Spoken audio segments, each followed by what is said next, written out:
And a great big hey howdy hey to all of my goofy goobers out there. Welcome back to Animanic with Auzi. And GF, good morrow, my subjects. And tonight... Considering the... yes, tonight we will be watching a tale that's as old as England, at least. Pretty much, yeah. Get it? Tale. Well, the only thing older is King Arthur, but yeah.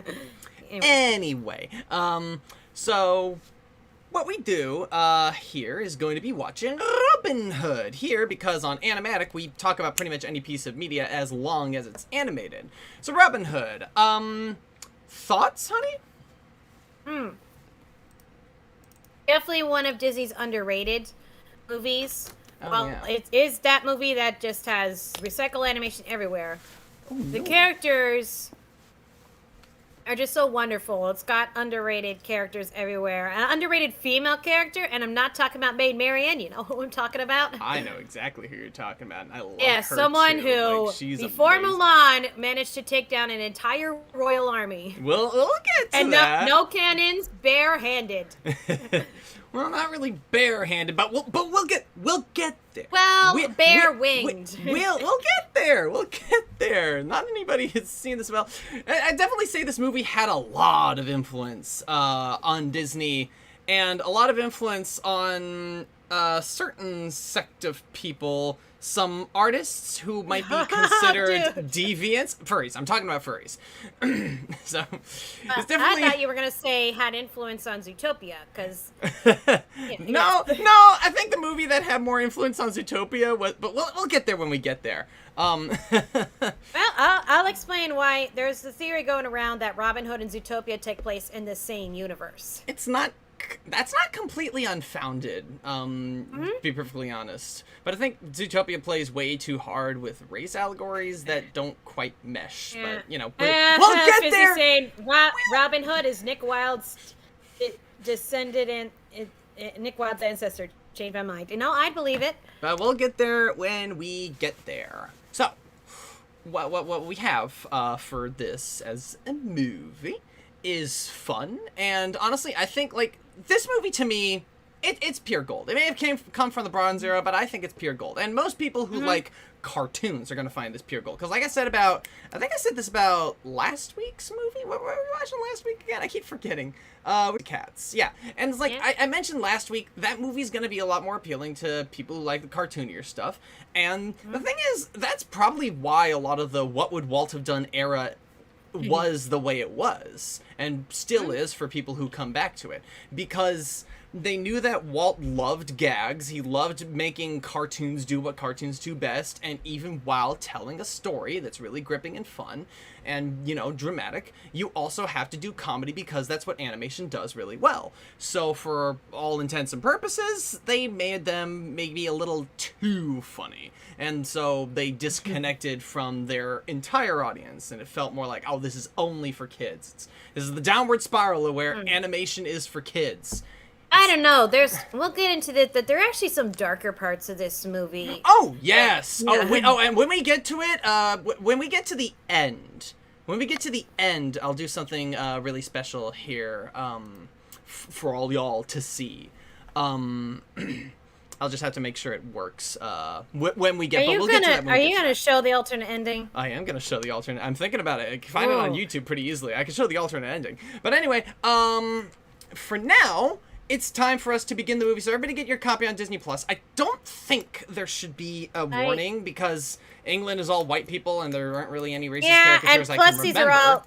Yeah, the only thing culturally inaccurate is the American accents, but considering this is an anthropomorphic animal world, I'll let it slide.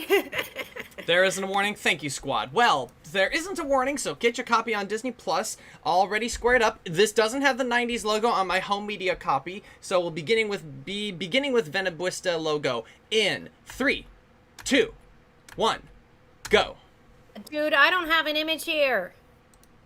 Still in the loading screen. It is? Oh, darn. Yeah. All right, I'll share screen again. That better? There we go. Walt Disney Productions, Robin Hood, back to a And here we storybook go. intro. Actually, oddly looking very similar to Jungle Book. Wait a minute, did they just replace the text?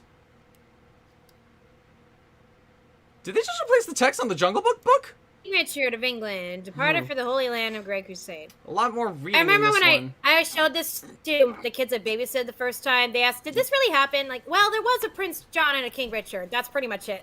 Yeah, I gotta love that transition where they swapped from a live action book to an animated book. Like you could see the book, the binding side, the back of it, the rooster, voiced by Roger Miller.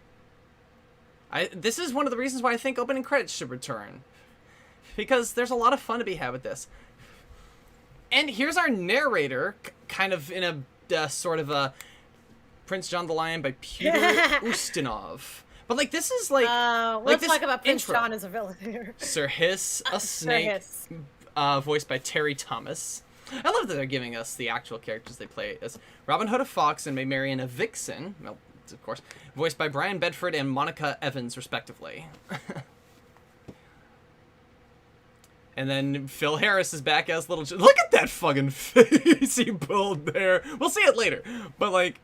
Yeah, remember Friar my Tuck, a badger. blue reincarnation theory. Theory, yeah.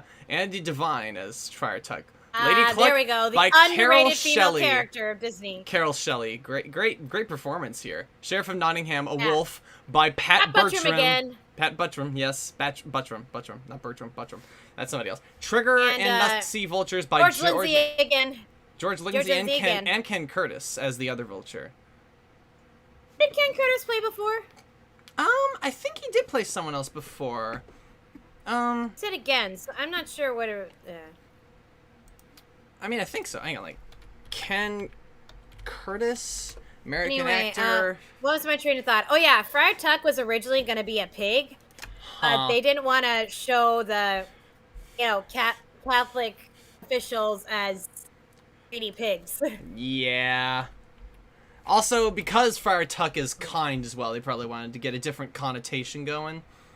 So. Hey, he can still be chubby. Though people keep making the joke of the fat friar and all that, but. Yeah. But his chubbiness isn't really made fun of in this version. You know what I mean? Yeah. It's not probably see him eat. You see him eat only once. Yeah, it's not made a big note of his character in the slightest. And in this IMDb search, I've been completely ignoring the opening credits. Doggone it. Well, can we see It's at least really see recycled animation for the songs rest of the written and sung by Roger Miller himself? Okay. No. Sorry, window closed for some reason. Oh, Phony King of England by Johnny by Phil Mercer. Harris. Music by George Bruns. Orchestration by Walter Sheets. Produced in Wolfgang Reitherman Reitherman. again. It's pretty much the go-to director this time. Yeah, no kidding. Alright, well, I gotta stop this search for other characters he's played, because the movie starting in animation must be talked about. It certainly is, among other things. And now he sings at us about Robin Hood and Little John. This is a pretty soft opening, but it really fits with the whole movie. You know what I mean? Honestly, I think it's perfect to open in this softer way to open up for the chaos that's about to ensue. It's the calm before the storm, as it were. I saw this on this one, love the reflection. You gotta wonder, do they just animate the character upside down, or do they flip the drawings upside down? You gotta wonder about that sometimes. Sure. I always loved this animation because it was on one of my favorite sing-along VHSs. Yes, I'm old. Yeah, it was on my Disney tape too. Yeah. Now, what you might notice is that the home media copy I have is in full screen, but what you guys have on Disney Plus is in 16:9. But 16:9 is not the original aspect ratio, oddly enough. Great Wasn't in voice. his hat a minute ago. Nope. Animation does that kind of shit all the time sometimes. Now, a lot of the looks for the characters in Zootopia were inspired by this movie. Definitely, because it's the most Disney-esque animal movie that features the characters they wanted. Yeah, also a little bit of Brer Fox and Brer Rabbit went into Judy and Hops. We'll get to that when we get to that. The green and the blue and the green and the pink. Yeah. He does. He worries quite a bit. Oh, this is a good, Yeah, this good is great. acknowledgement. I love this line. It's great. I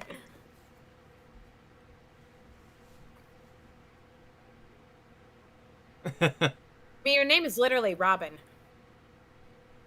That's a great line, and the flutter on his eyes. This movie, Yeah, I grew up with this movie quite a lot, so Yeah. a lot of these I showed animations are burned in my brain. They're so beautiful. I showed this movie to the kids I babysit, and they never heard of Robin Hood before, and they were like, "So he steals stuff? Yeah, but he steals stuff from mean rich people. Oh, so is he kind of a good guy? Yeah, in a way, just doing Yes. the wrong things for the right reason, you know."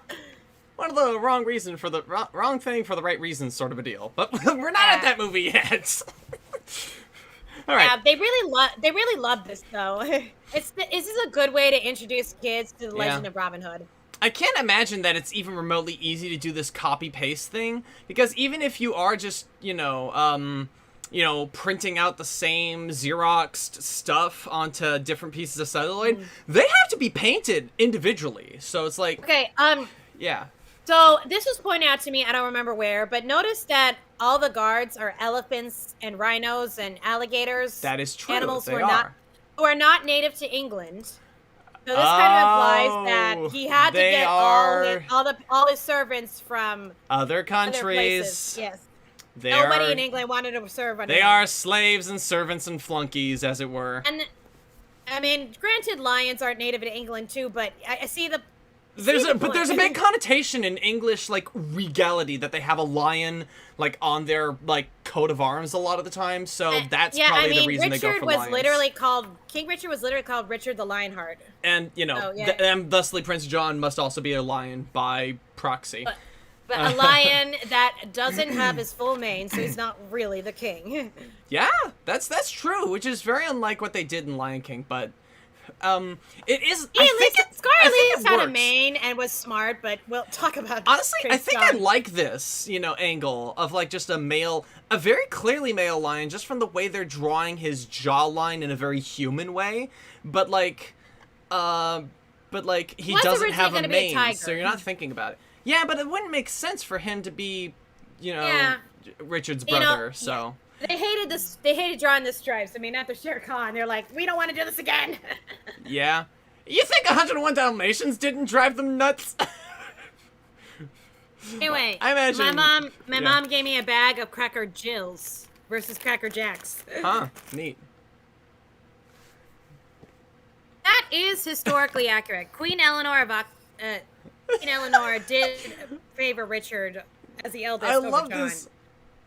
I love this look that Sire Hiss keeps giving him. And I would have really liked to see Eleanor in this, though. Would have been interesting. Probably just didn't have room or time for it, though. Probably. Repeating their Jungle Book stuff.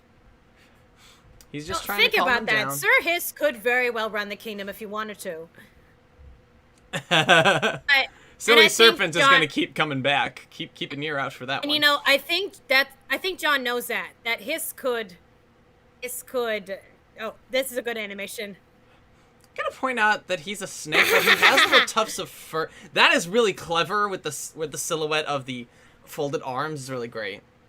Really gotta put on your costumes before you get to your destination. Well, they have to catch up to that carriage. It's ongoing. I guess. The carriage is ongoing. If you can already catch up to it on foot, though. Oh yes, conservatives. This totally turned us all into drag queens. I'm joking. Good. Apparently, people are harping on drag queens now. I'm like, what are you talking about? We've had cross-dressing in entertainment for for many years. Shakespeare time. Literally. Actually, I think even in Greek drama, it was only men. I love how. Okay, that's a really good gag. That was funny. You only catch these little tidbits when they're adults. Also, notice that they give menacing red eyes to the rhinos. Really nice look. Phil Harris just doesn't change his voice at all.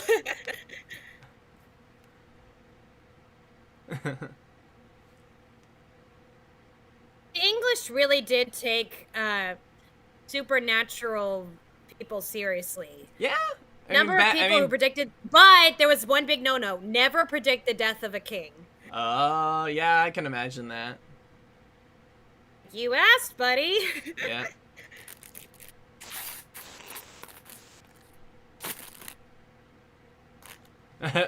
Love that. I know that seems contradictory to the whole witch trials thing, but yeah. At first. Yeah, the thing is that before the Anglo-Saxon Christianizing of places, they had entirely different sects of religious and beliefs all together, you know? It's like... Now, let's remember, though, that King Richard's on a Christian crusade right now. At the moment, yeah. Yeah. But Prince John doesn't give a shit. What was I saying? Yeah, I was saying his could very well run the kingdom if he wanted to. He could be all Jafar-esque. But I think Prince John using it so that he'll never think to cross him. That's true. But he also is, and because of how browbeaten he is, he does help Prince John in any way possible. I love the way his hand shakes.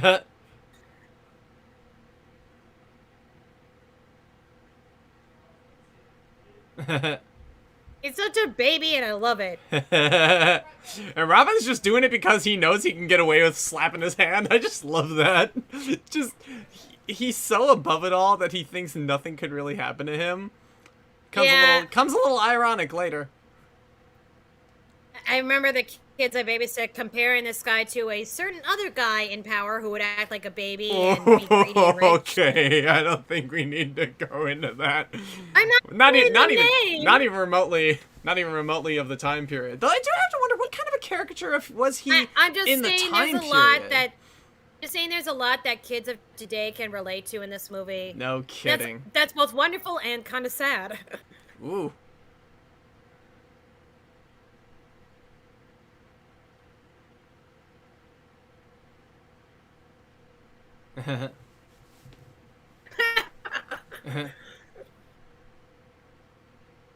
Yes, it will be so infamous that there will never be a John II. Yep. Yep. His name will go down, down, down. And I love the dramatic irony. Somebody knows something that you don't. And that's the way it goes. Okay, notice where he stashes all this stuff. Yeah, this which makes the scene that comes later seem so different. Yeah. Think about it. Where's he hiding those hubcaps? Oh, boy. Oh, lordy. Off he goes. Also, I want to point out, I love how Prince John was totally goofing around and following Robin's, string of ad-lib and comedy when he, and now he's suddenly so much fuller, Just absolutely fools. Seriously, and I did not notice they took your clothes. I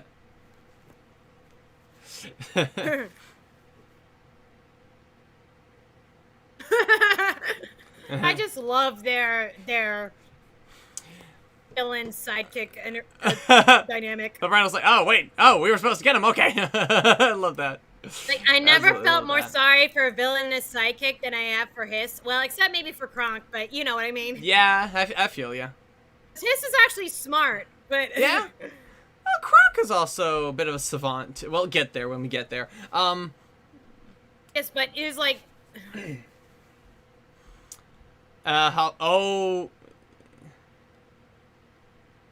Love that. I love that read on luck. That was really funny.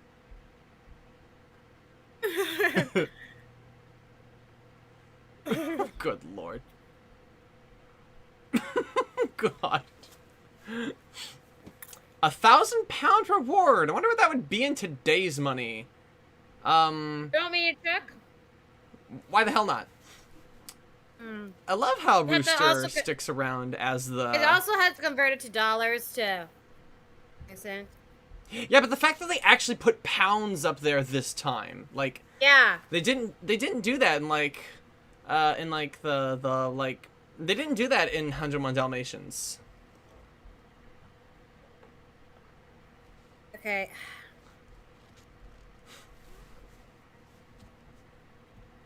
Or I guess the only thing we could compare is not using the euro sign in the Aristocats, Okay, though, I guess.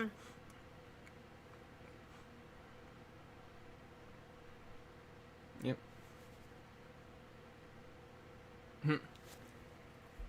I have to look up what year this was. I mean, when was Richard's reign? Richard Yeah, when was of Richard's reign? England reign. Maybe even more specifically, like, the Crusades, specifically, because he's out on them right now.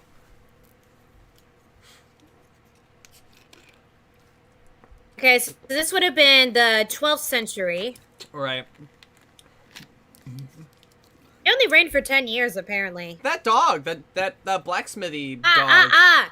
He went on a crusade in 1190. So 1190.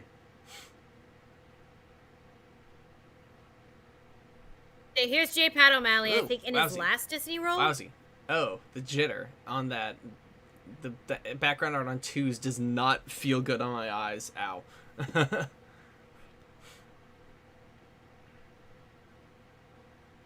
There you go. Bank of England inflation calculator. And for a minute, yeah, his leg is actually broken, asshole.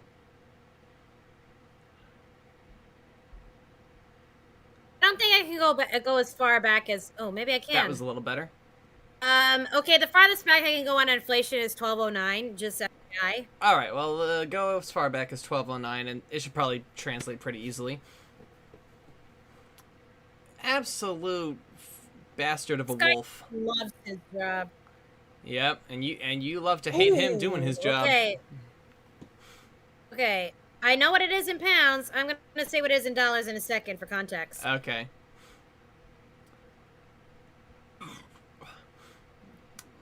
Being honest, This guy is just such an extra bastard because he acts nice when he's not. like, even look at his facial expressions. He's getting this kind look in his eye. He's such a bastard. I hate this motherfucker. He's great.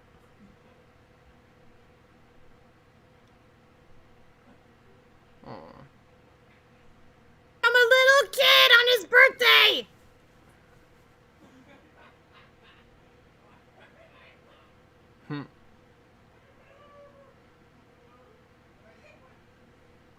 No. Okay, in pounds it's roughly a million. In pounds it's roughly a 1,675,000. Which in dollars would probably be like a couple million, yeah? Okay, I know he's not really blind, but yeah. It's like, I mean, as if okay, you wouldn't so notice. whoa, okay, in dollars that would be approximately $2 million. Yeah, that's a lot. So 1,000 pounds in the Middle Ages is nothing to sneeze at. No, certainly not.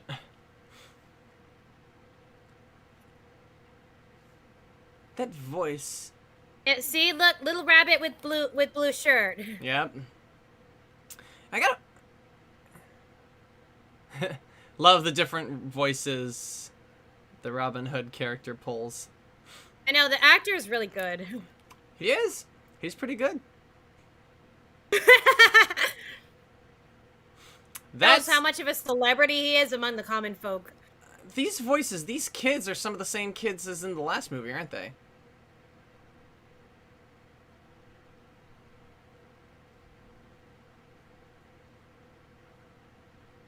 Definitely not the same ones, but they are along the same. That little one. Isn't one of them like it's like the girl rabbit, the older girl rabbit was like I used to think the younger one was a boy. I didn't hear the pronouns. That's not Marie? I don't know. Man, they just got a lot of mind your manners. Oh, that's so cute. Ah, it's a pink building.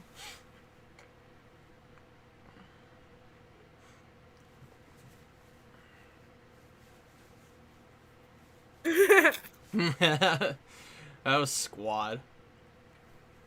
Seeing the cellular drop shadow in that last shot on the rabbit. Oh boy, squad. And here it is If I had a again. nickel for every Disney film, rabbit had the hots for a fox, I'd have 2 nickels. Which isn't much, but it's weird that it happened twice.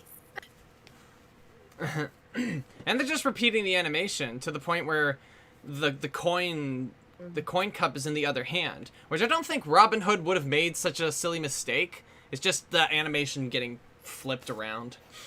I love how they show him robbing the prince, and then they show him with the poor people and interacting with the kids. Like, this guy is an outlaw, but he's sweet and caring. He's a man of the people, which Prince John was absolutely not. That was the whole point of Robin Hood. You are pointing it too high. Take it from someone who actually can't. I actually have a bow and arrow. That is too high. I shot an arrow into the air. It fell to... I love this little turtle kid with his big-ass glasses. I love how this is strung together, too. Because we go from Robin Hood robbing Prince John, going to the... and then the last shot we see is Prince John sucking his thumb in the mud. And then we meet his lackey, as the rooster narrates, the Sheriff of Nottingham, which then leads us to the House of the Rabbits, and then Robin Hood comes in, gives the kid the bow and arrow, then they go out and play with it, and then he shoots the arrow right up in the air, and then they meet Maid Marian. It's such a nice says the Sister Rabbit flow. was animated by Don Bluth. Oh, I believe that. He uses a lot of pink. He uses a lot of giant bows in his girl animal characters too, doesn't he? I'm gonna try to look out. Secret of Nim. Yeah. I'm gonna try to look out for some Don Bluth isms, because he has a very particular aesthetic when it comes to his animation. Lady Cluck. The real G. Here she is. She's chubby. She's witty. She's strong. Everything we need. She's in a lady. What accent is that? Scottish or Irish?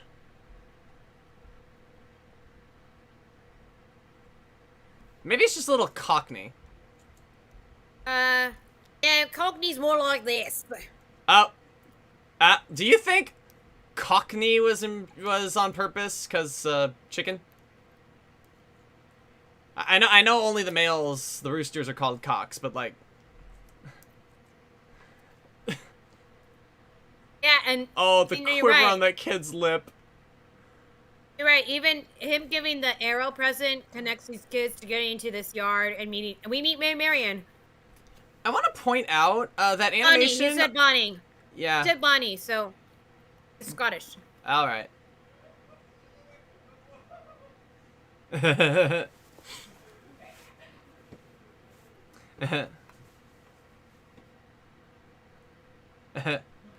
I think when the Bunny Boy's lips were quivering, like when he was like, that looked a little Don Bluthy to me. Looked a little Don Bluth-esque. Oh yeah, that was definitely very. That was a very Don Bluth like head nod, even from behind. Maid Marian. She's so cute. That's a kind of a Don Bluth run animation too. Because I'm getting Dragon's Lair vibes from it.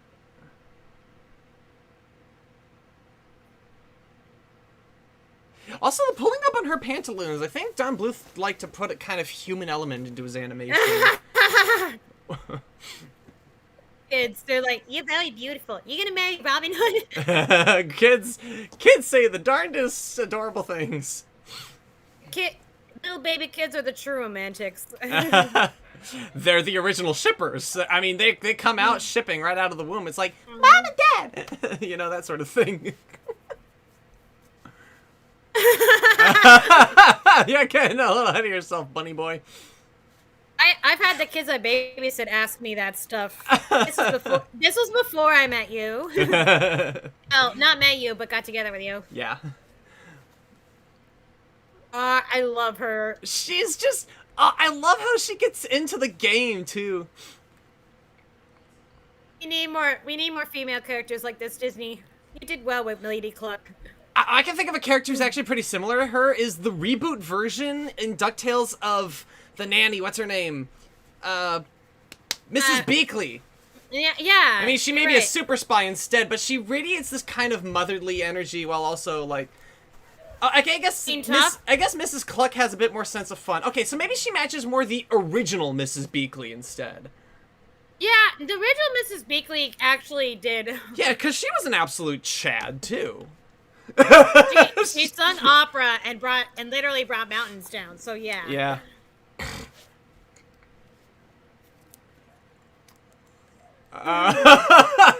And the award for best death scene performance goes to Lady Cluck. Man, just love that animation.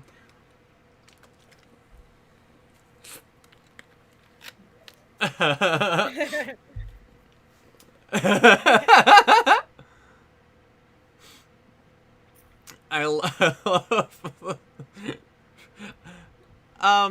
Maid Marian, I don't think he knows what impetuous means. He's like, what, 7? This part is actually a bit questionable, I will say. I mean, a kiss on the forehead or a kiss on the hand? The fact that she does it. Look, the kid said no. The kid said no. Yeah. Kiss on the forehead. He still said no. Yeah, this is definitely a joke that would not fly under the kids must make contact with the mascot first. They must initiate contact with a mascot first. This would not fly today. This was in 1973, a perfectly harmless joke, but nowadays, not so much. You know what else is a harmless joke in 1973? Shanghai, Hong Kong, and Fuyang. So, not really at the. It's a very low bar to clear, you know. I recently watched a guy. 10,000 ingots. Wait a minute. The price changed. No, it went up. 10,000 ingots versus 1,000 pounds. So the exchange rate from pounds to ingots must be an exchange rate of like multiplied by 10. That is so. I love you. Oh, I love you too. Absence makes the heart grow fonder. That's Yeah. what she said.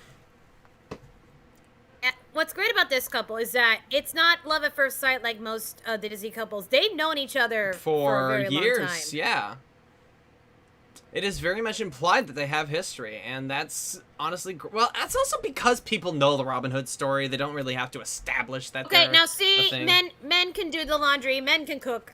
Yeah, I mean they both got to take care of each other out here in the middle of Sherwood. Yeah,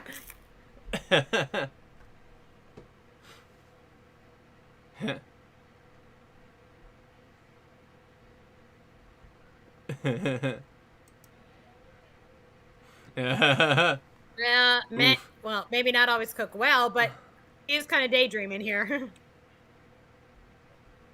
Yeah, of course he was. This is a very milk call thing to do, again, like moving the head while they're talking.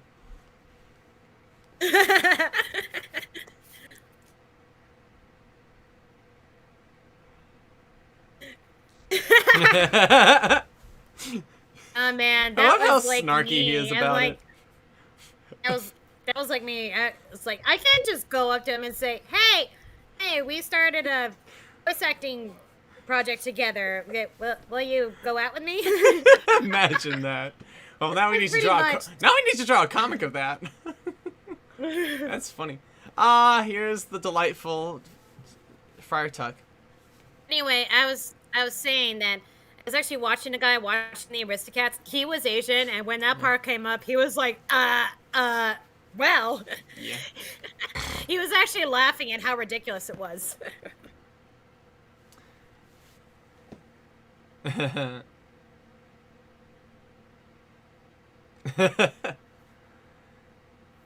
I love you.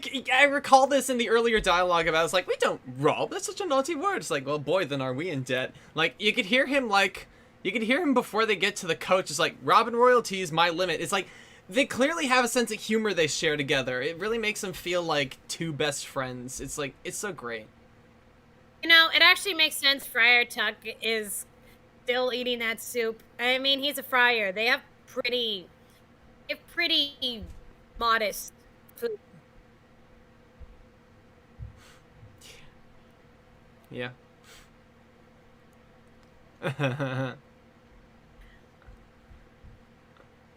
And We then see his his eyes, pupils. his eyes go bleh. Yeah, he's suddenly got pupils. I think Or it's should I say irises? He's suddenly got irises. irises. The whole thing is like it's a great way to. It's like when you just draw characters with dots in their pupils. It really It really does like emphasize their emotion when you add irises. It's great.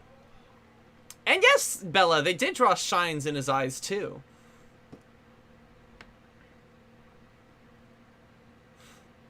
Not even a hole in the hat. He must have shot that perfectly through where the feather is stuck in. Like, what an impressive shot. You know? Like, that's insane. That's an insanely impressive shot. Like, he knows what he's doing. I need to show you my bow and arrow when you come visit. I'd love to see it. I'm not Robin Hood level good. No, who is, or Katniss honestly? Everdeen level good. Okay, Katniss Everdeen might be a match for Robin Hood, but again, these are both fictional characters, so it's not really fair to compare ourselves to them.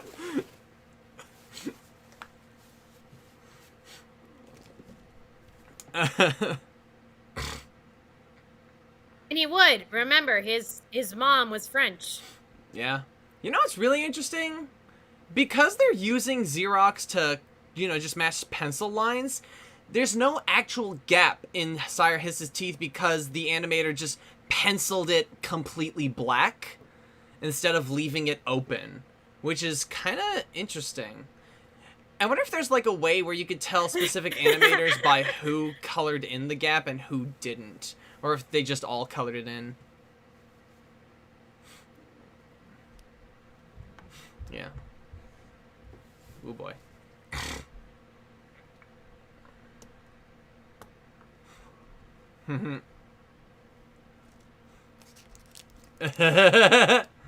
Not very well.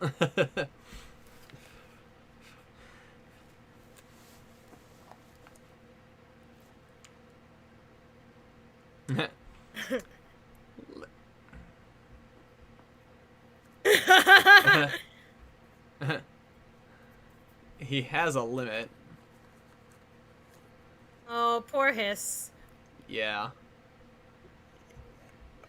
And the little red ring in his eye, just, again, it really adds to the emotional, like, expression. Didn't talk about earlier, but, the yellow in, Lady Cluck's eyes is really pretty. It really complements her color palette and everything. Dude!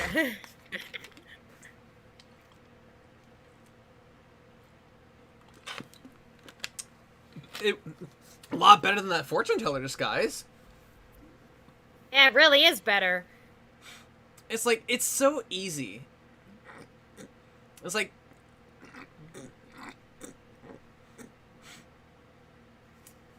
I absolutely love how you can tell it's Robin Hood as you can tell, like as an audience member, not just because you saw him put it on, but because you could see it in his eyes. You can see it in, and not the rings around his eyes, not the lighter patterned orange around his eyes, but I mean just the way his eyes are animated just fits with the Robin Hood character.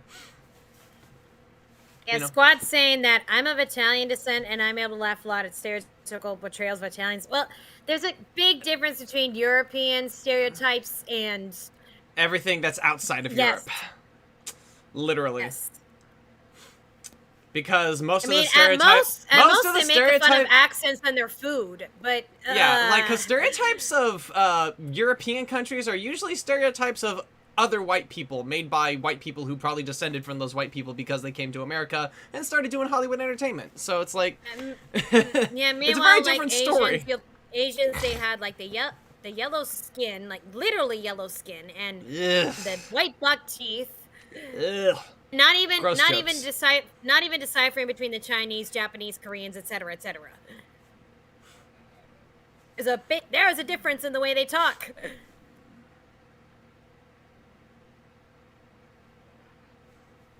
Though I will say the Swedish stereotypes I see are ridiculous. I've never heard a single Swede talk like that. I also haven't heard a single Swede complain about it either. Oh, because they don't watch it. Yeah, probably. I find it interesting how the rings he's wearing have smaller gems now. Probably done on purpose to show how he's running out of gems. Because again, Robin and Little John did get away with some of that loot. They really did.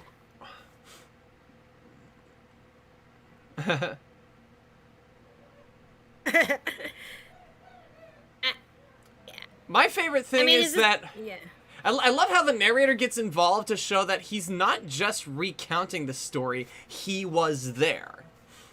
It's kind of great, and because it's animated, it doesn't really break immersion or anything. It just fits perfectly that he's there because he's been there the whole time.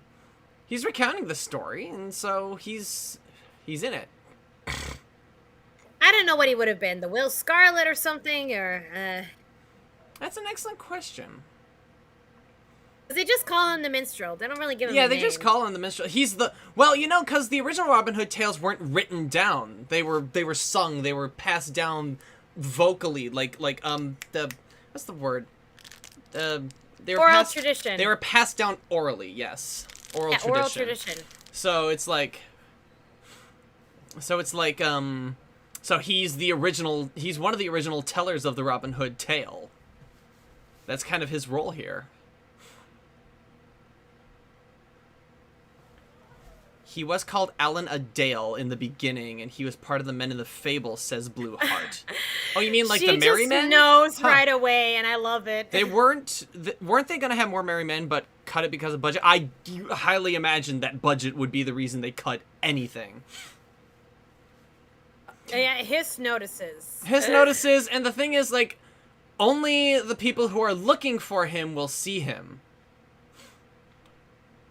And the thing is, only Maid Marian expects to see Robin where he wouldn't be, but when everyone else sees a bird, they just see a bird. Even if they're looking for Robin, they're looking for a fox. Love the elephant trumpeters. Yeah, see what I mean? Like, all the common people are, like, animals you would expect to well, probably not the raccoon, but... Well, raccoon is pretty ubiquitous for America, though.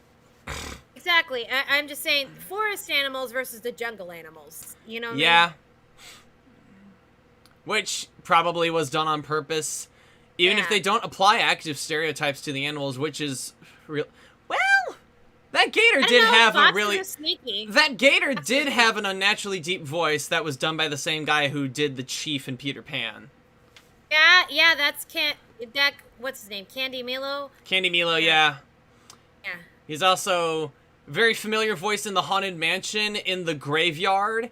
If you're just outside the crypt with the hitchhiking ghost, you'll hear him sing, like, when the crypt doors creak and the tombstones quake. It's like... His biggest role was in A Mouse Detective, which we'll get to later. We will be getting to that fairly soon. Sometime at the start of September, I think. You see, Hiss is one of the smartest sidekicks. Yeah. Kind of up there with Iago. Actually, oh shit! I just remembered. Prince John does realize that it's Robin. Yeah, I mean, Prince John is not like a total idiot. He's definitely immature, but not a total idiot. He's what's this thing? Actually, the sheriff is dumber than Prince John. Yeah, this thing is like. Yeah, keep up, Hiss. I'm pretty sure Prince John came to the conclusion before you did. And yeah, but Smarty. It does seem like Prince John learns as he goes along. Maybe not completely. I mean, he learns against Robin Hood. You know no, because the thing is, like, Prince John is a fool, but he's not an idiot, if that makes sense. You know? This is what happens when a fool is put in power, essentially. Yeah. An evil fool. And a fool and his money are soon... Just to you funner people out there.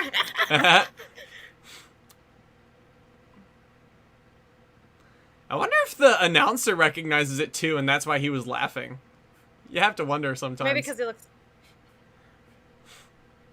It's like, he already knows. She knew before he caught up. It's like, oh. People keep wondering how she's related to them. They said that she's the niece. Yeah. Remember, they had other siblings. Yep. Some were sisters married off. And there was Jeffrey. I'm not sure if he had any children, but... A silly antagonist or a smart one? Well, I'll be honest with you, Fizzy. Would I rather... Honestly, that's the thing. It's like, he's a fool, not an idiot. And I was gonna say, like, the old adage is, a fool and his money are soon parted. What he is a child. He's a child. Yeah. He's a brat. He's a spoiled brat. That's definitely a great way of putting it. He's very the sheriff he's very infantile. The sheriff, though, never recognizes Robin Hood. Nope. Not even as the very obvious old beggar woman disguise, which is probably why Robin used it in front of him. Not loud. Like, come on, you could... Are you loud? Say something. But it does look like the crocodile is in on the thing. Yeah, I think, he probably laughed like, the scrawny-legged stork. He laughed because he knew too. Everyone knew. Everyone knew Robin. Everyone caught on. You had to be cocky, huh, Robin, with that dance? Cocky with the dance, cocky with the arrow, shooting the arrow. You silly man. Yeah, get what's coming to him indeed. Robin's flaw is that he's a bit high in the hubris. Big heart. He has a big heart. He cares. A bigger head. And a bigger head. That's what. A little bit of a big head, yeah. A little ego never hurt anyone until you're a wanted man, though. Now that's a sleek move on his part. Yeah. Well, I think that's a great parallel, writer, that the same actor is playing John and Richard, because it's simple and Richard only has a few lines. It makes sense. Instant and even immediate. I mean, give him a... lines. Guy had a lot of fun. He also does King Richard in the Russian dub? Interesting. It's just like, you're touching me, girl.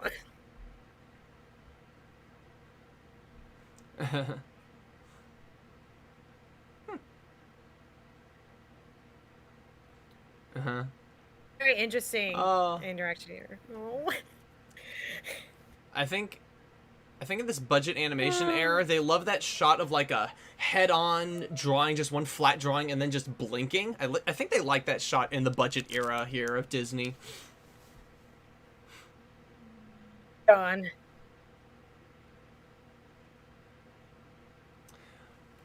And this is also a kind of a blasphemous version. I want to point out, this is kind of a blasphemous version of Robin Hood. For him to actually be pro-monarchy at all. Robin Hood's an anarchist.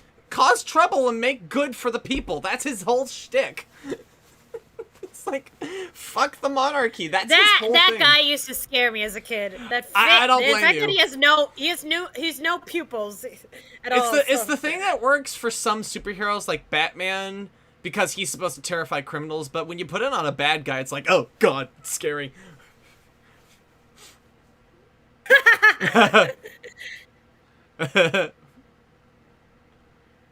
You gotta love how everyone calls him Bushel Britches. Yeah, and she's not afraid to go against her bosses, and I love it. I find it so interesting. You can't see the knife because it's not going all the way through, but he's instinctively, like, arching his back all the way it can go. Please, my buddy. I love that. This is so great.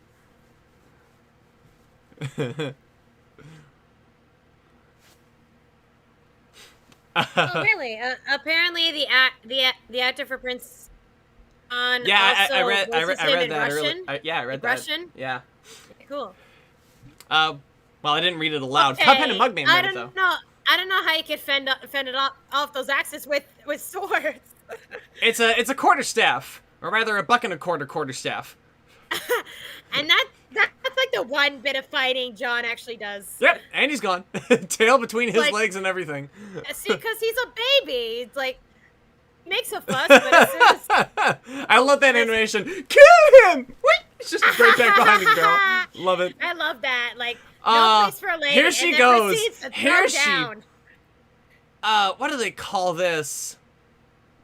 There's a TV trope for this of big, big characters who are also super strong.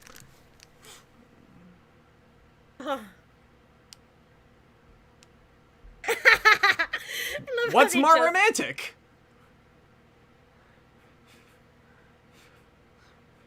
They're just flirting while this is all going on. Absolutely. Acrobatic. Thank you, squad. Lady Cluck, totally acrobatic. And stout strength is definitely the one that would apply to her more. Because she is absolutely... Okay, this part was from Alice in Wonderland. Yep, but they just animated the new characters over it. Because, like, you can't just use cards. You have to reanimate it, essentially. Just completely. I mean, they can rotoscope the movements, but they can't just keep the characters the same. Yeah, and she gets in the fight too. Throws a pie at them. And just recycle that in. What's he trying to say? He's like, And there they go how again. How about you run, like, to the side or something? Now, hang on. Wasn't it 1973? Wouldn't this still have been even way before Scooby-Doo would do this gag? But definitely not before Tex Avery and Bugs Bunny would do this gag, obviously. With No, because Scooby-Doo came in the late 60s. Okay. It's been going on for a few So years by that since point, then. Scooby-Doo had done the Tex Avery gag, Disney had done the Tex Avery gag, but Tex Avery did it first. And that was from the Jungle Book. Yep, the animation, the sound effect, everything. Oh, here we go! The best part. Off she fucking goes. Sees the fat one is one of my favorite lines, and then she goes for the full football tackle. Damn, she just... Look at her evil eyes, too. It's just so amazing. I love this so much. The first time the kids saw this, they're like, what? She just goes off. Also, you gotta love how the background art doesn't move. They just have this moving pattern of dirt and grass on the bottom. It's so clever. She's like, ooh. I don't know if this is true on anyone else's... I don't know if this is true on anyone else's copy, but the one DF and I are watching, none of the background characters were saying anything. Their mouths were moving, but it was completely silent. Yeah, because it was recycled animation from the previous They shots? were speaking. When they were speaking previously. You know, yeah, probably. Oh, the drunken Disney jokes. Yep. There's a lot more than people realize. Yeah.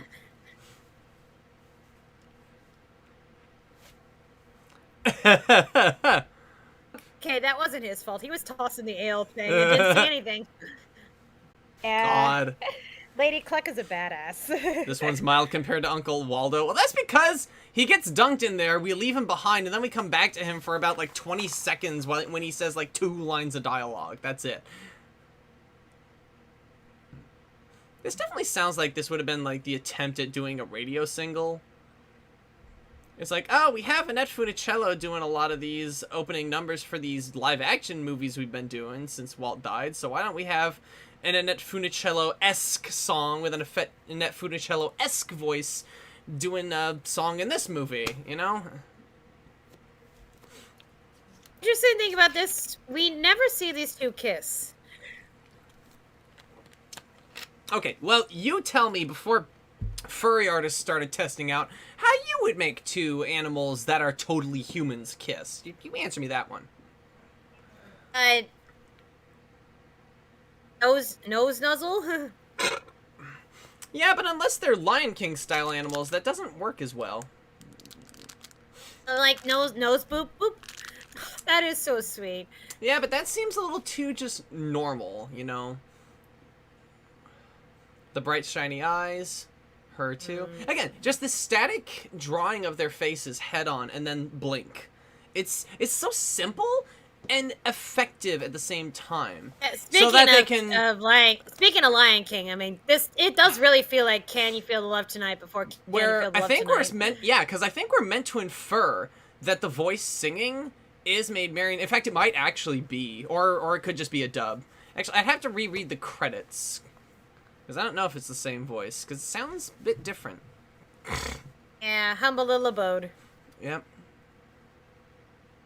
Aww.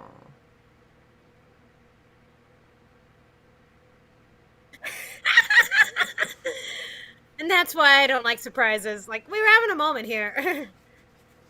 Hey, John Fiedler and Barbara Lutt. John Fiedler is the little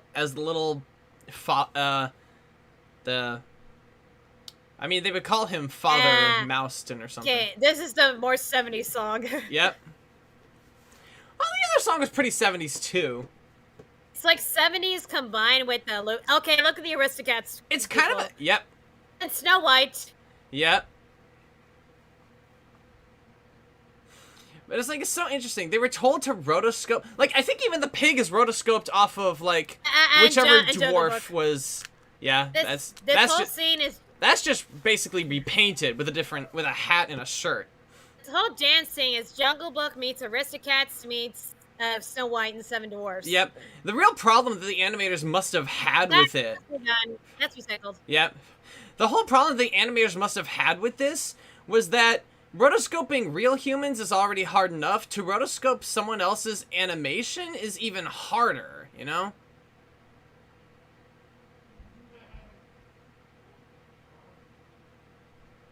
I mean, I wanted to say it's some kind of a 70s number combined with Rococo, but this ain't even Rococo. This is like bluegrass, you know, like American bluegrass. Like Country Bear Jamboree. This is the country. This is the Sherwood Forest Jamboree. Step right up and clap your hands and stomp your feet and try to keep right with them. One sure thing that Sherwood's got is real old country rhythm. Do you ship these two, or do you think they're just friends? Totally platonic, I think. But they would totally, like, the whole King Louis and Baloo's. She's King Louis' animation, and he's Baloo's animation, just dead up. And which is why she's moving like a monkey. Aristocats again. One of them was actually a cat. That was the Aristocats too. Snow White again. Snow White dancing with the dwarves. I have to imagine that the pig, the dwarf that was dancing with Snow White, may have been the same one that played the flute, because the pig was animated playing the flute, and they thought, okay, it'll be easier to rotoscope this pig over the same dwarf in these two animations, because they're forcing us to do it anyway, you know? Even the clapping and the animals clapping was all... And more of that Snow White again. I would love to compare if the pig is being rotoscoped over the same dwarf. It's like 3 different movies in one shot. Yeah, we have Baloo, Little John hidden in the bush so that we don't see his lower half because that animation doesn't have a lower half.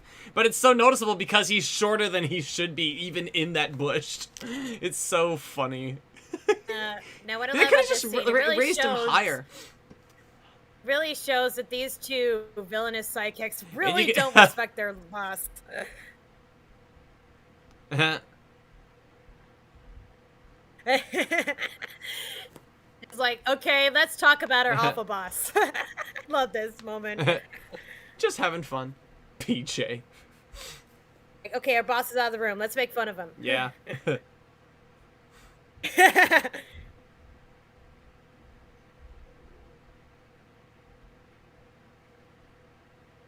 We're using that animation a lot whenever he's pissed.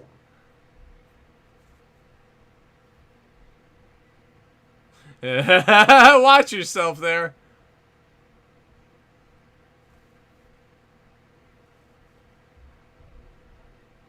This is like singing Blame Canada when seeing Justin Trudeau. Oh my god. I feel like you see Prince John's kind of descent into madness throughout this whole movie. Like he goes from just like, oh I love getting the money, to I want revenge on Robin Hood, to I want revenge on everybody. He keeps getting in this downward spiral. He's just because I an forgot the movie. absolute brat. That's the word. Bastard isn't the word. It's brat. See, the sheriff is a bastard. He's the brat that the bastard takes care of. It's like, Yes, but he goes from brat to downright malicious brat. you can actually see the way that he.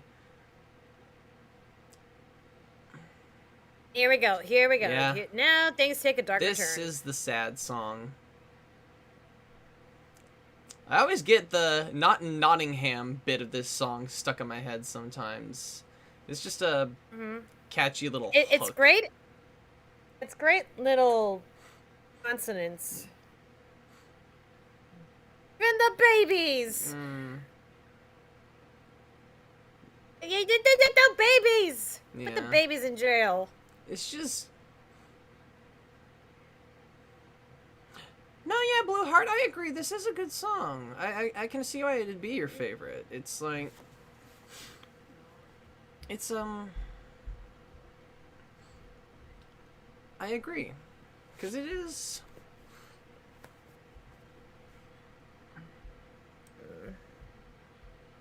Elder the squirrels. Man.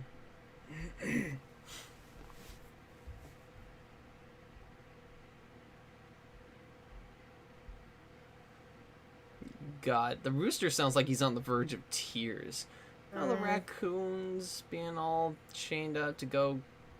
There wouldn't be Crush raccoons rocks. in England. They were native to America, and they wouldn't have come over here. I still see the point. They have the forest creatures as the common folk, and then the more jungly creatures as the ones in power. You gotta love how that cat. Whoa! It looks like they're using the same technique on that bell as they were using on the cars in the last few movies, where they built a physical model of a bell, and then they And here we go. and then they stop motioned it and Xeroxed the frames of Okay. animation. What I So love about friggin' Friar clever. Tuck is that he's everything that a churchman should be. Not Oh, not those Yes. not those He's- corrupted dudes we get sometimes.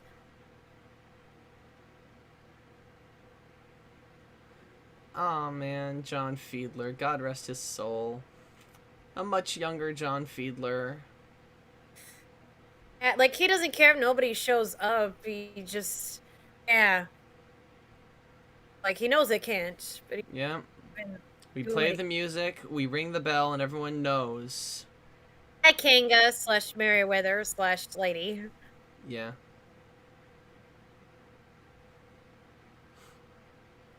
I think she was definitely channeling Merriweather for this role, especially with that line read with the whole "Oh, that darn Prince John."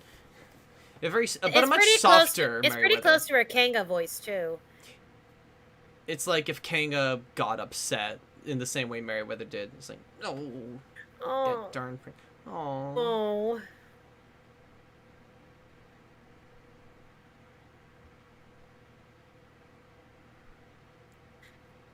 That is a good lesson. Like, give what you can. See, okay, let's get a little religious study here for a minute, because the whole point of that story of the woman who gave like 1 cent or whatever it was is And it was how all she much had? No, it's not that all she had. It was Jesus was pointing to, now can't you see how the church is ringing this woman for everything she has because of how capitalist it's become? That was the whole point. Jesus was basically doing a roast of religious leaders of the time and era. That was the whole shtick. When it wasn't a church then, it was a temple. That's true. It was a temple, but but that's my point though. The whole point of that story isn't that she gave everything. It's that she was basically it was basically highway robbery. What, is she not supposed to give that money to these people who supposedly know the God that created us? So I do have to point out that Friar Tuck did just up and take that coin instead of saying, no, I couldn't possibly. You need it more than we do.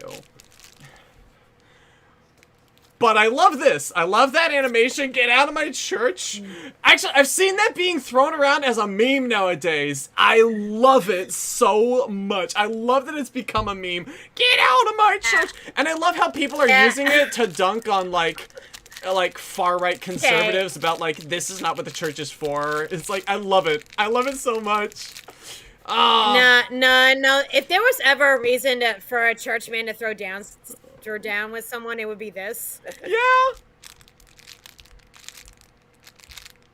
I mean, even Jesus got angry. Did Friar Tuck need to pay tax? Of course Friar Tuck needed to pay taxes. His building is in Prince John's land. You gotta pay taxes on it, unfortunately. That's how... hey, Prince John makes the rules, so he's just gotta... that was another thing Jesus said. Give to Caesar what is Caesar's. That, again, another thing is like an indictment of the religious leaders of the time is like, you also must pay to the people who aren't necessarily on your side religiously, you know, just throwing that out there. But you're right. The interesting thing is that in medieval times, the Catholic Church and English monarchy, they were supposed to be working in tandem. So for the king to be doing this to a friar would have been unthinkable. The thing is, Prince John, especially this movie's Prince John at least, doesn't give a shit. He really does not care. Friar Tuck will die tomorrow. Like, no matter what, that's his... Okay, but look at John. He's not raving. He's not a tantrum. He's just consumed with anger. It's not just about the money anymore. It's pure rage, and it's such a furious rage that he cannot say a thing. He is silent. In fact, again, as a reverse to that whole static shot of a character and they only blink, he's not blinking. And it shows how thoroughly terrifying he is right now in his rage. Oh, also the hand with the finger in the coiled up. See, it's not the money that he cares about anymore.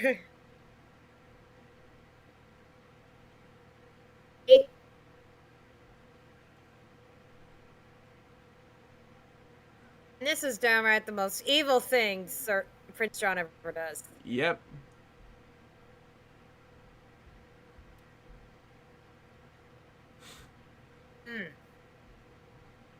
You were so, what's the word, fattest?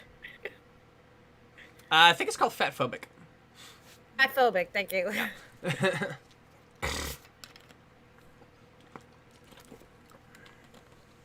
And see, even his is like, dude, that's too far.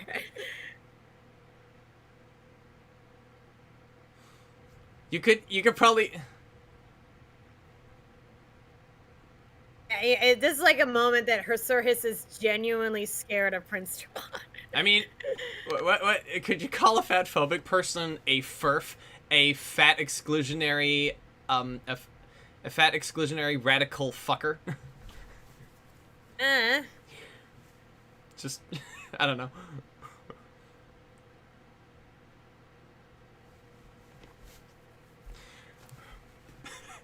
Oh, hello, Soviet. You're lucky his neck wasn't in there. Yeah.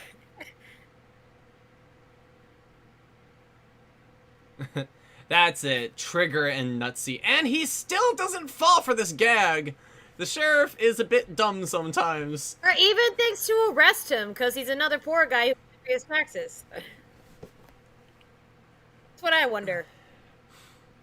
Again, the reason he arrested Friar Tuck was because Friar Tuck fought back. He probably wouldn't have done anything. Because, again, I think the sheriff does, like, at least beforehand, respected the church. Because, like, you can see how the sheriff and Sir Hiss were both singing the little ditty earlier, so they do have share similar opinions. But sheriff is willing to go along with whatever, especially if it's good for a laugh. And I guess, Mash hang at a church, man. We shouldn't do that. That'll be funny, you know? God, now I'm laughing at that. That's horrible. Yeah, these vultures aren't necessarily evil. They're just following orders here. They were only following orders.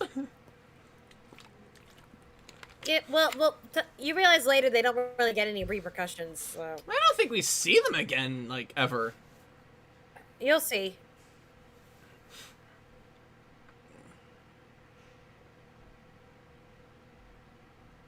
You're the smarter one this time, George Lindsay. Yeah. I'm seeing a theme of like the sidekicks being smarter than their bosses. I mean, not really with John and I'm talking about on the villainous side.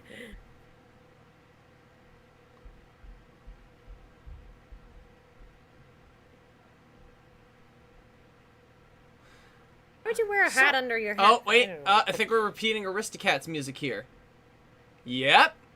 Oh, gosh, you're right. One way to save money. If nothing else, they're recycling the sheet music.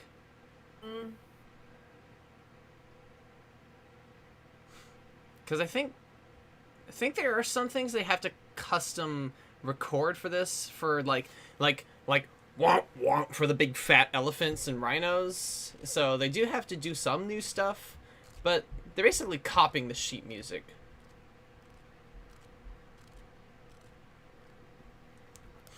Actually, what if they, cause it's kind of jazzy. What if they just let the guys riff, you know? I did not see them with those peripherals. Never mind. That was a little funny the way they did that with the eye animation. Instead of just isolating the eyeball with the line around it, it actually isolated like a whole painted section around it as well, that you could see the shadow underneath. It's so weird. Kind of a budget thing, I think.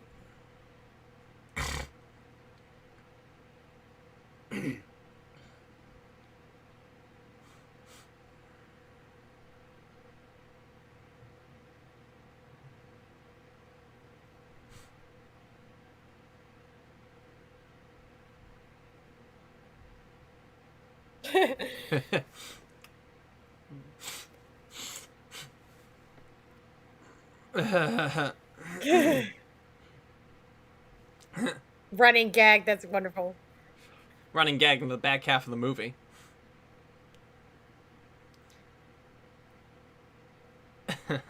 Trigger happy. Mama really named these two pretty well, didn't they? Nutsy and Trigger.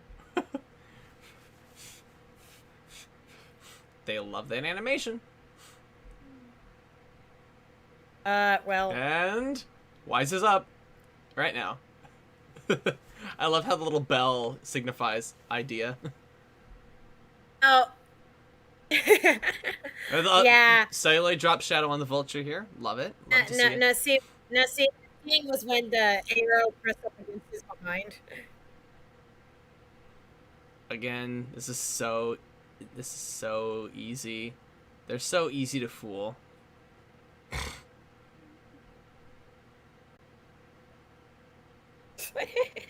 So exaggerated too.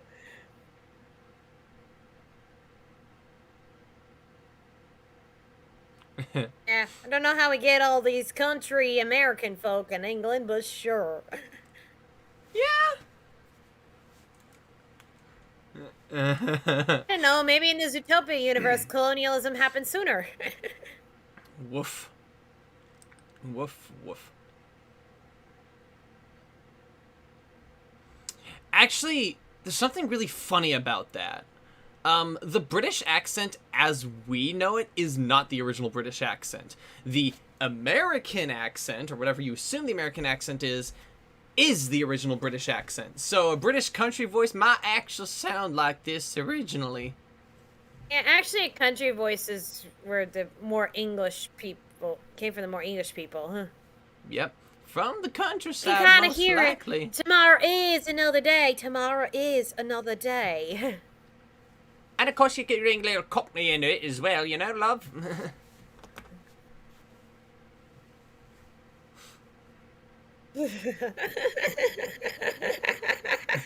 Just, where's your button, dude?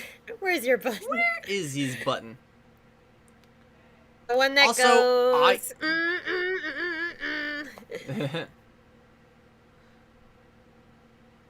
Which button? The noise. Here we go again. The noisemaker button. Hey, gay, we're totally gay. Oh. I think that's in the server. Yeah, I could probably set up a soundboard that we could play during live streams. That'd be fun. Add a little color. Death for treason. Good lord. Oh, look, forgive them all is written on his wall. Oh, God. What poor... And he's even got a Bible in there. And even when he's on... Thank God indeed, Friar. This is true Christianity, because remember who was also sentenced to death. Yep. Very good point. I mean, if this friar was called to be like Christ, he went the extra mile when he was arrested and Prince John sentenced him to death. I mean, remember when Jesus kind of went off the handle when people were selling stuff in the temple? Oh, yeah. He absolutely... Yeah. Because it was capitalism happening right in front of him. So remember, Jesus was anti-capitalist, friends. Yeah.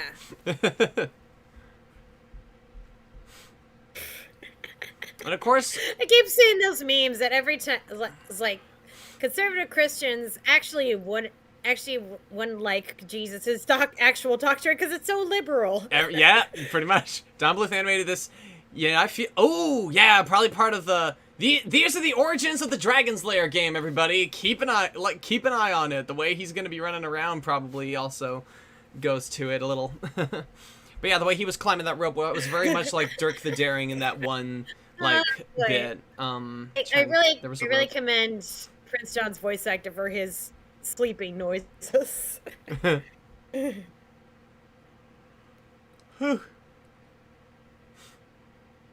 a child. Off he goes, and even Little John is in on the gag here.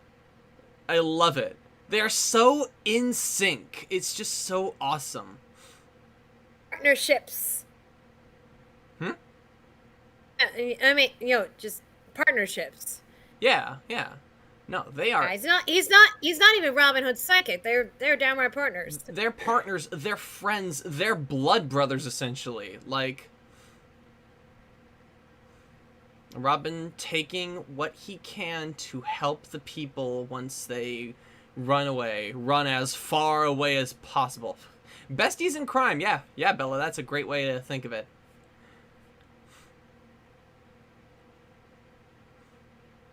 Now you want gay, totally gay. Here's like some of your here's some of your queer-coded villains right here between Sire Hiss and fucking Prince John. They share a room. They share a room, but they're also like they're very flamboyant, very Broadway, you know?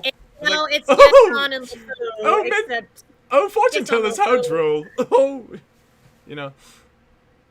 It's on LeFou, except Sir Hiss is smarter than LeFou. I believe you, a writer, because I do notice a little bit of Bluthisms in some of Winnie the Pooh's animation, which I think we'll get to next week. Yes.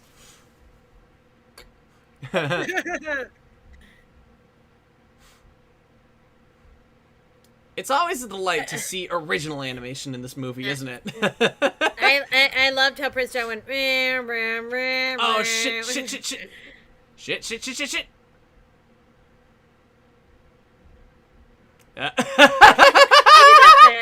Always. It helps with the same size.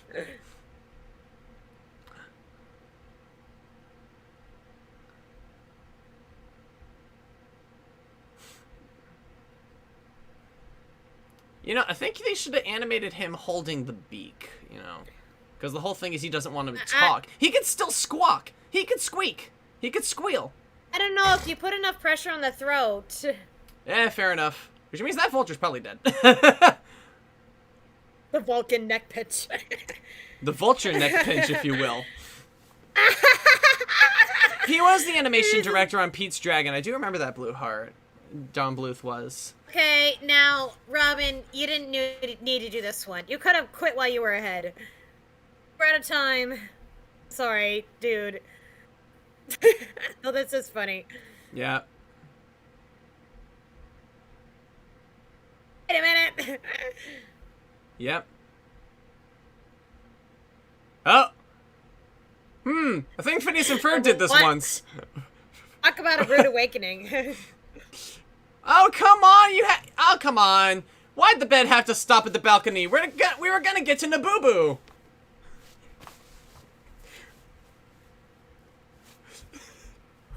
Somebody get the bed knob back. We can't get to Naboo from here. No. I love it how slow he was that they, Woof. Are they gonna repeat the train sound effect? No, I don't think so. Not that I remember, anyway. I thought they would have. And little bunnies. There's that 70s electric guitar in the soundtrack.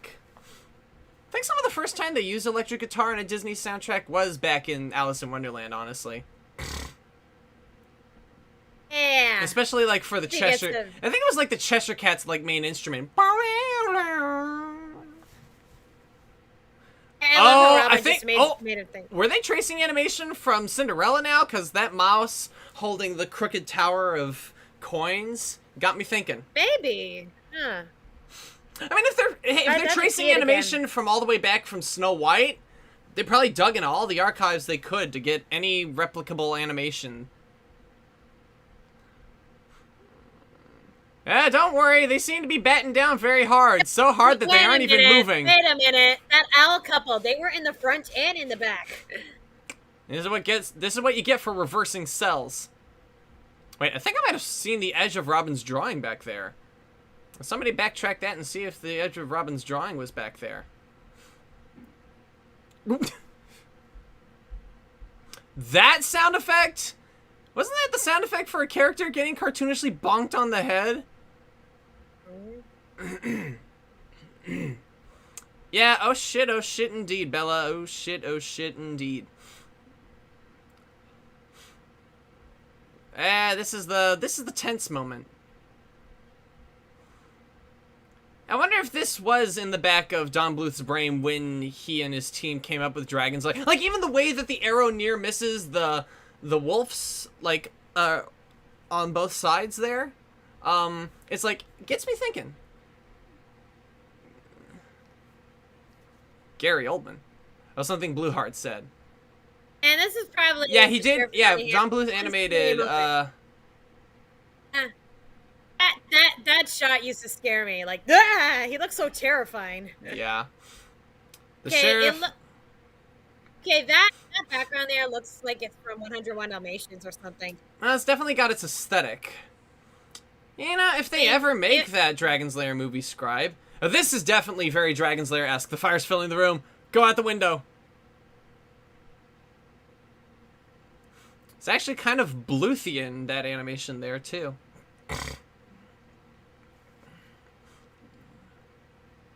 The yellow in John and the rabbit's eyes for the fire reflected in their eyes.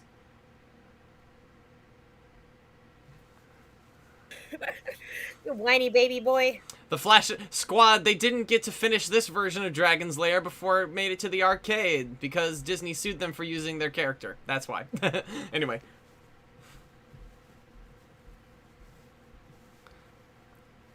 Again, it's so nice to see original animation in this movie.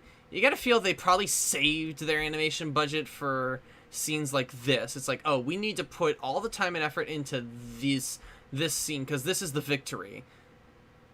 Like, not the victory of Prince John, but the victory of Robin Hood.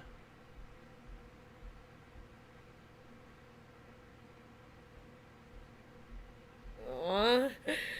And unlike the Jungle Book's fake-out death, we actually get the emotional moment before the audience realizes he's still alive. So, this is just... I think the little kid here. Look. Yeah, I think it only lasts a few seconds, but I think it's Disney's first genuinely cheap emotional moment. Especially since they didn't go with the original ending, which we will go over after this is over. I just love how the Phil Harris characters are always the ones who are just immediately a natural with kids. Yeah. And yeah. Our ancestors are going to be partners. I mean, our descendants are going to be partners, too. Rabbit in blue and fox in green. Yeah.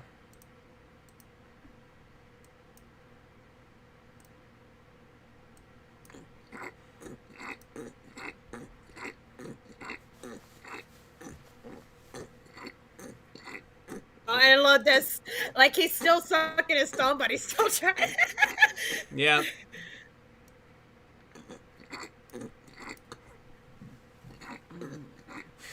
Well, his thumb is still in his mouth. Yeah. Run, Hiss! A what in Snake's clothing? What did he? A what in Snake's clothing? An eel. An eel in eel. Snake's clothing. That makes too much sense. And look, everything's all flowery now. Yep.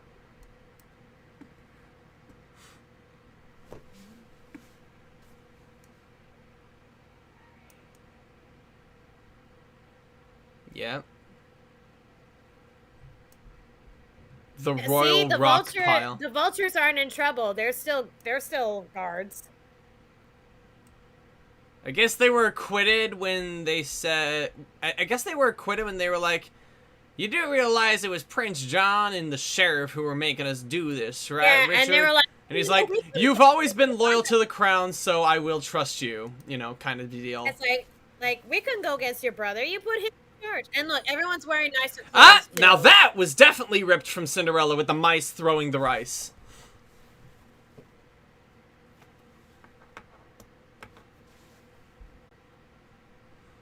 Gotta love, you know. Not look at the guard. The guards are different too. The guards are dogs. Cause they came back from the Crusades just yesterday. Yeah. Kid, that was a quite a bit of an innuendo for Disney to pull. Like, good lord, kid. He's like, no, my work here is done. Yeah. I gotta feel bad for her, though, because she would have been a great godmother. They're all wearing nice clothes. Yep. Much nicer clothes. And we gotta finish off with these jokers.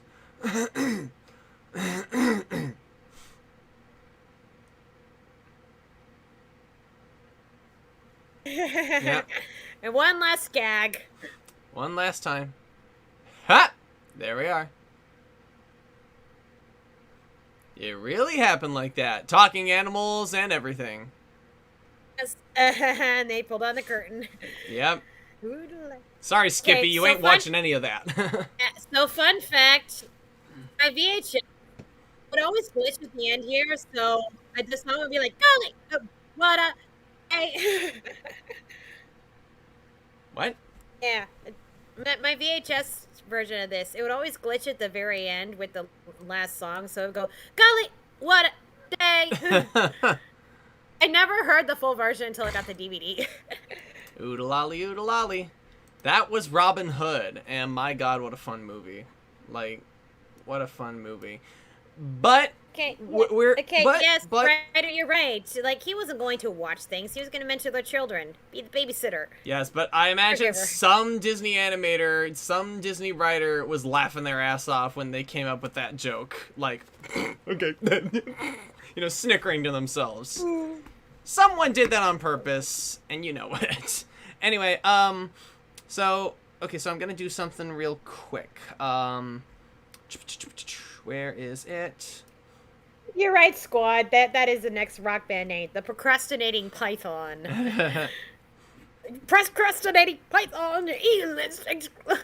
God, they gave Prince John like the most creative insults. All right. It's the alternate ending. Yes, I'm gonna get that set up here in just a moment. But first thing is most first. Okay. Just simple story, but it's so fun. Okay, and then I need to add. Okay. I got nothing on my end. Just hang on. Your safety cone. Hang on. So I need to. No. Oh, here we go. So, properties. Add an executable. That executable will be. Yeah.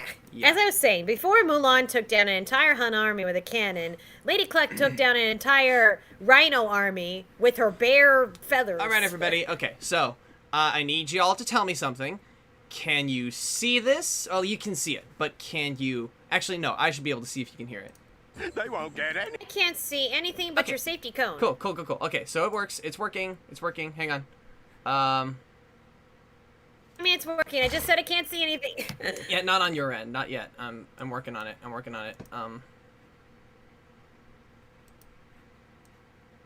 Okay, I'm getting it. All right. I just gotta go to... Oh, there we go. Whoa! Yeah, this okay. is... Yeah, no, this is not it. Okay. All right, everybody. So now... That was an interesting image. Now, what we are going to watch now is the alternate ending, and I'm gonna unblur it because I don't think Disney's gonna tag me for it. Let me just unblur it. It's already on YouTube, then so what? Exactly. So I'm gonna unblur it. Okay, so that should work. Now we're gonna watch the alternate ending. Basically, what we're gonna do is basically it's gonna be picking up. We're gonna be picking up from where Prince John said, "Kill him, kill him," and he was already in the river. So let's pick up where we left off there. And here's the start. In this version of the story, Robin Hood is wounded as he is burning castle. He is rescued and carried off by Little John, while Prince John's soldiers follow in hot pursuit. Yep. After him! The guards come out of the castle walls. They went this way! Let's get them! Boy, the later voiceovers. Sire, Ooh. they went this way. Okay, now this No, is part of- repeated music from the Aristocats, because that's probably all they had. I mean, they had to edit the storyboard together to make. Well, I love whoever did Prince John's voice there. They did very good at his mannerism The fat there. one is left. Robin Hood will be alone. What's with him and the fat ones? I don't know. You know, part of me wishes they kept this. Yeah. We've seen Robin suffer actual consequences from all this. With cobwebs. We'll have him good as new once Little John gets back with the swamp root oil. With rest and good nursing, he'll be fit as a fiddle. It really shows how Robin Hood can't get out of every scrape. And it's so perfect. They should have kept this. And then it showed how his... And it is what Walt would have done. Legit. Has someone been hurt? Why, And sir, it's downward I spiral. do believe it is Yep. the hero of the rabble, Robin Hood. Yeah. My, it does look serious. Poor fellow. Shouldn't we put him out of his misery? God. Considering he'd been getting, like, Oh, madder very or ma- merciful, sire. I feel the end is near. Don't you come a step closer. Nobody gives orders to Yeah. kill John. You're not the king. You can really see the a mere process by which formality. a movie becomes And now, finalized. my Just these lovely rough Marion, little sketches the time has to come. frame out like exactly what they want it to look like. And this, On the other hand, this is a bit of a Deus Ex Machina. I see. King Richard. they established him earlier though. It's a Oh, king. no, and they explain it right now, actually, in the dialogue. I leave England in your care and return to find the people oppressed. Well, yes, we... You are both guilty. You have used the crown for your own selfish interests. You should be banished from England How did you, forever. Richard? I'm sorry. But it would Historically upset speaking. Mother. Oh, yes. The crown. The groveling. And then they're both cowering in I fear. forgot about that. Yeah. They really should have done it this way. Marion, Would have tied everything I'm in. glad you are safe. England owes I would have him loved to a see what his great debt. animation would have looked like here. Arise, Sir Robin of Locksley. Could I Right. be a duke, Your Honor? I dub thee Sir John, Duke of Essex. Oh, Wow. yes. Wow, Duke of Attack! Essex. Yeah. Yes, Your Highness. I This is the order exonerated version of the you Robin Hood lore. to marry these two. Aww. It's so sweet. We get to He's like, see "What? I don't get we get to promoted see to flashes of their promoter?" wedding, and it's like it's really I sweet. now pronounce you husband and wife. We never heard that in a Disney movie. The now pronounce you thing. We haven't heard that in a Disney movie up to this point. That would have been a first for Disney if they kept this. And honestly, it really would have been a nice, delightful, like... But they probably cut it for budget reasons, which is the reason that we did not get this version of events, sadly. You know, I guess they didn't want King John to be so sinister and dark, but honestly, with the way he was going, this would have made sense for his character, because he went from just, you know, wanting all the money to wanting revenge on Robin Hood to wanting revenge on everybody, to a point where it's not about the gold anymore. Yeah, it's not about the gold anymore. And then it would go to that final, yes, he is going to straight up not just order a murder, but commit it himself. Like, if you want something done right, yes. Writer, Snow White was too dark for younger audiences. The witch dies. She kicks a rotting skeleton in her own dungeon basement. Thirsty? Hungry? It's like, this shit was dark. That's the thing. It's like, not to mention it's what the Queen Walt is Snow would. White. It's what Walt would have done. There's also the rat in Lady and the Tramp, the horrifying monster of a rat. It's big, it's got these scary yellow eyes and teeth, and then there's when Trusty gets run over. He was supposed to die. It's like, they would not go over that sort of thing. It's just... But, dude, have we forgotten that the evil queen is Snow White also straight up asked for Snow White's heart to be cut open? Yes! Cut open, cut out of her chest, and brought back in a box. Pig's heart or human's heart, that could not have smelled good. Yes, like, even before she knew it wasn't Snow White's heart, she was just freely showing it to the mirror. Yeah. Like, she was like, I don't give a crap. You know what I would love?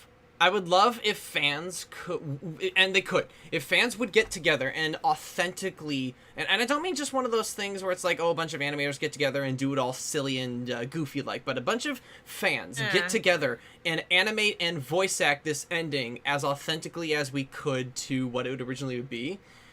And it's like, you'd have to put that like as an unlisted video and like share it around in torrents and like as like edited with the whole rest of the movie. Well, not reanimate the whole movie, but just add the animation to the end of the movie. Yeah, where are those recobbled cut people?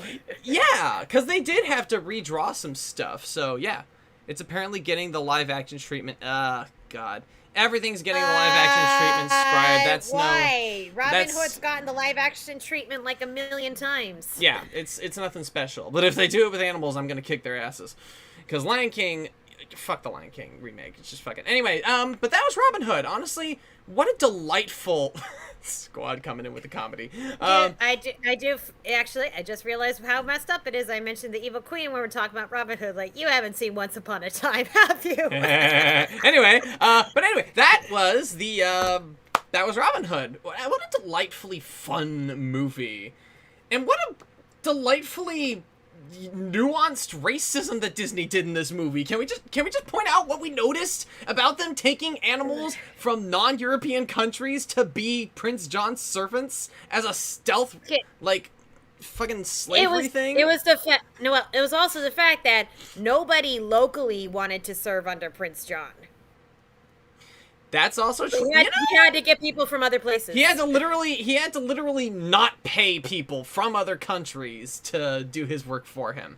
Outsourcing. What a stealth way to throw in the slave trade on top of everything else, you know? Just like, goddamn. It's like, fucking hell, man. This shit is older. This shit is older than Hollywood, but Hollywood definitely took advantage of it. I think also, like, just showing that you had the bigger, earlier, and more predatory animals in charge, right? Versus the like tame. I mean, foxes are predators too, but like the tamer, smaller ones. You know what I mean? The forest animals versus the jungle animals. Yeah, and foxes are definitely in the middle of the food chain. They get eaten by bigger things, even though they eat smaller things. And let's talk about this connection to Zootopia for a little bit. You're right that a lot of the Zootopia, the character designs in Zootopia were inspired by this movie. However, problem is that the Zootopia animals, they're all mammals. None of them are birds. No reptiles, no birds. Yes. I mean, you even, could like, argue you could that say- you could say that. argue Yeah. the birds and reptiles eventually died out by the time we got to Zootopia modern times. Which is fucked up. Or maybe this was like the Zootopia England, and Zootopia was like in maybe Zootopia America. Who knows? Probably.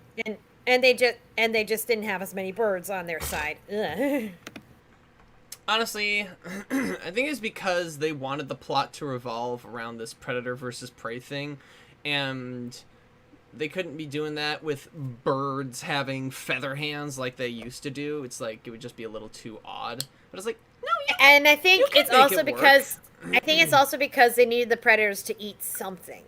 Yeah. Non-sentient They animals. definitely imply that it's fish, especially with the little Fish, bugs, birds, yeah, they imply something. chicken.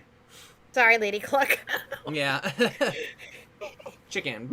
Anyway, but yeah, no, I definitely, yeah, you could definitely say that Nick Wilde takes his design influence from Robin Hood, and that Mayor Lionheart takes his design influence from King Richard, but it's like, ultimately, there are completely different character designs that just take the influence from the original. Because I think there is actually a Robin Hood walkabout character, and if you compare the Robin Hood walkabout to the Nick Wilde walkabout, they look totally different.